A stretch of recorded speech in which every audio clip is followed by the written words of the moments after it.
여러분 안녕하세요. 조민진입니다. 같은 내용을 발표해도 어떤 사람 말은 밋밋하게 들리고 또 어떤 사람 말에는 귀가 솔깃하고 집중하게 되는 경험 해보셨을 겁니다. 왜 그럴까요? 네, 바로 전달력에서 차이가 나는 거죠. 이번 영상에서는요, 콘텐츠 영역 말고요, 테크닉 영역에서, 그러니까 어떻게 말하느냐는 지점에서요, 나의 스피치가 살아나는 두 가지 무기를 알려드리겠습니다. 바로 리듬과 연기입니다. 리듬과 연기, 이 두 가지를 장착하시면요, 여러분의 스피치, 공식적인 말하기가 완전히 달라질 겁니다. 제가 10년 정도는 방송기자로 일했는데요, 항상 이 두 가지를 장착한 말하기였습니다. 배우가 아니어도요, 여러분 청중을 대상으로 말할 때 전달력을 높이시려면요, 리듬을 타셔야 되고요, 어느 정도 연기를 하셔야 됩니다. 그래야 흡입력 있는 화자, 스피커가 될 수 있어요. 먼저 말할 때는 리듬을 타야 된다는 게 무슨 말이냐 말씀드리겠습니다. 사실 말에는요, 음악적인 요소가 있습니다. 높낮이가 있고요, 강약이 있습니다. 속도도 있고요, 멈춤도 있습니다. 이것들이 합쳐져서 말의 리듬이 만들어지는 겁니다. 예를 들어 볼게요. 제가 문장을 그냥 평범하게 읽어보겠습니다. 여러분, 오늘은 스피치의 비밀을 알려드리겠습니다. 그냥 읽으면 밋밋하죠? 근데 여기서 리듬을 살려볼게요. 여러분, 오늘은 스피치의 비밀을 알려드리겠습니다. 여러분하고 멈췄고요. 스피치의 비밀이라는 중요한 단어에 힘을 줬습니다.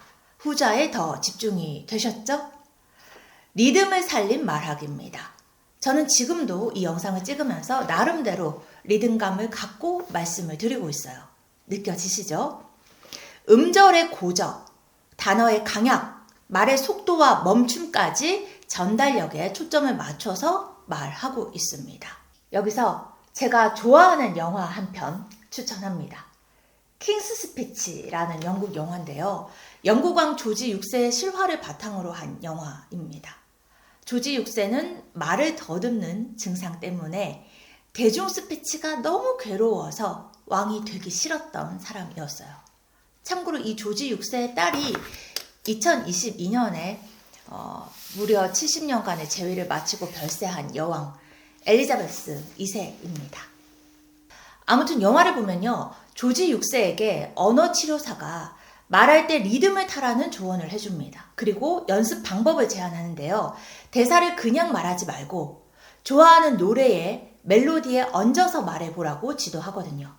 음악적인 리듬을 타면서 말을 하면 말을 더듬지 않고 훨씬 자연스럽게 할 수 있다는 걸 직접 느끼게 해줍니다. 조지 6세가 재위했던 시기가요, 제2차 세계대전 기간이었는데요. 실제로 영화 끝 무렵에 조지 6세가 라디오 방송으로 전시연설을 하는 장면이 나옵니다. 그 장면에서 베토벤 교향곡 7번 2악장이 흐르죠. 연설 내용에 걸맞게 아주 비장하면서 여운 있는 선율인데요, 되게 좋거든요. 한번 들어보세요. 아무튼 이 음악을 배경으로 조지 6세가 어디서 멈추고 어디서 힘을 줘야 하는지 끊어읽기 표시가 된 원고를 보면서 연설을 하죠. 그리고 연설하는 국왕 앞에서 또 다른 주인공인 언어치료사, 역시 실존 인물이었던 라이오넬 로그가 왕이 안정감 있게 연설하는 걸 도와주는 차원에서 앞에서 지휘를 해줍니다. 조지 6세 왕이요, 말더듬이다 보니까 모두가 조마조마 걱정하면서 방송을 들었지만 결과적으로 울림을 주는 성공적인 연설을 했습니다. 영국이 어쩔 수 없이 독일과 전쟁할 수밖에 없게 됐으니 모두가 한마음으로 동참해 달라는 메시지였습니다. 그러니까 여러분, 리듬감 있게 말하기를 우리는 의식적으로 훈련할 수 있다는 겁니다. 또한 그럴 때 누구나 한층 더 강력한 전달력을 갖출 수 있다는 걸 보여주는 실제 사례가 조지 6세 이야기입니다. 사실 글을 쓸 때도요, 퇴고할 때요, 소리내서 읽으라는 조언을 드리는데요, 이건 역시 말처럼 자연스럽게 전달되는 글의 리듬감을 체크하기 위한 방법입니다. 작가들이 퇴고 과정에서 여러 번 읽으면서 문장을 다듬는 가장 큰 목적 중 하나가 바로 문장의 리듬감이 적절한지를 확인하는 겁니다. 그럼 리듬 타는 말하기 실전 팁 드리겠습니다. 첫째, 강약을 조절하는 겁니다. 중요한 단어는 목소리를 한 톤 높이거나 더 천천히 말하면 됩니다. 중요한 부분은 강조하고 덜 중요한 부분은 가볍게 넘어가는 방식을 따르면 좋습니다. 그러면 청자가 어디에 집중해야 할지 쉽게 알 수 있어요. 두 번째는요, 내용 단위로 끊어읽기입니다. 만약에 공식 석상에서 스피치를 한다면요, 그 전에 원고에 끊어읽는 곳 표시를 해두고 연습하시면 좋습니다. 아까 킹스 스피치 영화에서 조지 육세 원고에도 끊어읽기 표시가 돼 있었다고 말씀드렸죠. 제가 방송 기자 할 때도요, 출연이나 중계할 때는 물론이고요, 리포트 더빙 할 때도 항상 내용 단위로 잘 끊어읽는 데 집중했습니다. 이걸 잘하면요, 설령 문장이 좀 길거나 만연체라도 귀에 잘 꽂히는 말하기를 할 수 있습니다. 의미가 잘 들어오는 스피치가 된다는 거죠. 이럴 때 우리는 저 사람 말이 참 잘 들린다 라고 하죠. 주의하실 거는요, 단어 하나하나를 또박또박 기계처럼 끊어 읽는 게 아니라는 겁니다. 그게 아니라 의미 단위에 끊어 읽기. 예를 들어서요, 여러분 안녕하세요. 오늘은 말하기에 대해서 이야기하겠습니다. 이렇게 또박또박 말하는 건 오히려 듣기에 피곤할 수 있고요, 자칫 초등학생 발표처럼 들립니다. 그쵸? 여러분 안녕하세요. 오늘은 말하기에 대해서 이야기하겠습니다. 이런 식으로 제가 말하기라는 부분에서 끊어 읽으면서 힘을 줬듯이요, 이 강조할 내용의 앞뒤를 끊어 읽는 게 좋은 방법입니다. 세 번째는 침묵을 이용하는 겁니다. 짧은 멈춤을 말하는 거예요. 앞서 말씀드린 끊어 읽기의 연장선이고요, 같은 맥락으로 이해하셔도 좋습니다. 사실 가장 강력한 리듬은요, 여러분 멈춤입니다. 근데 우리가 이걸 잘 못합니다. 살짝 멈추면요, 청중은요 저절로 귀를 기울여요. 그런데 화자 입장에서는 그 몇 초가 참 어색하게 느껴지기도 하거든요. 그쵸? 그래도 적절히 이용하시면 아주 효과적입니다. 이것과 관련해서 소개해 드릴 거는요, 보고, 멈추고, 말하기 기법입니다. 영어로 하면요, 보다, see, 멈추다, stop, 말하다, say 라고 해서 see, stop, say, 3S 기법이라고 할 수 있는데요. 처칠이나 루스벨트, 레이건처럼 연설을 잘했던 유명인들이 이 방법에 능했다고 합니다. 스피치 할 때 미리 준비해본 원고가 있습니다. 그쵸? 아주 완벽하게 소화해서 원고를 아예 보지 않고 줄줄 얘기할 수 있으면 그것도 참 탁월한 실력이지만요, 공식적인 스피치를 할 때는 당연히 무슨 말을 어떻게 할 건지 미리 구상해서 원고를 작성해 보는 게 좋고요. 다만 그 원고를 미리 다 외워야 된다는 강박을 가질 필요는 없다는 차원에서요, 적절히 원고를 보면서 자연스럽게 말하는 것도 굉장히 신뢰감을 주는 방법입니다. 그런데 이런 경우에 발표자가 원고만 뚫어져라 보면서 읽으면요, 망하는 스피치가 되겠죠.